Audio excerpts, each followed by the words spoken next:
আসসালামু আলাইকুম।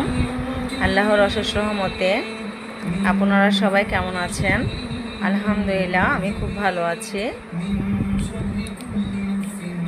দেখেন, আমি এখন গরুর গোশত সব মশলা দিয়ে মেখেছি, এগুলা কষাবো।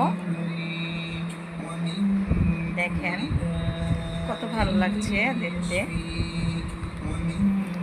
মাশাল্লাহ মাশাল্লাহ মাশাল্লাহ, কালারটা খুব ভালো হয়েছে, আমার খুব পছন্দ হয়েছে কালারটা। দেখেন, আলহামদুলিল্লাহ, দেখেন খুব ভালো লাগছে।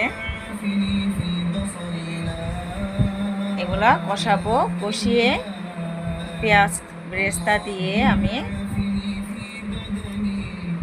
রোস্টের মতো, গরুর গোশত কিন্তু রোস্টের মতো আমি পেঁয়াজ বেরেস্তা দিয়ে রান্না করব। এটা খুব সুস্বাদু হয়, খুবই ভালো লাগে। আমি এভাবে এটা রান্না করি। গরুর গোশত আমি অনেকভাবে রান্না করি, আল্লাহর অশেষ রহমতে খুবই স্বাদ হয়। গরুর গোশত তো শুধু সিদ্ধ করলেও স্বাদ হয়, এটা খুব ভালো লাগছে। আলহামদুলিল্লাহ, রান্নাটা যেন স্বাদ হয়।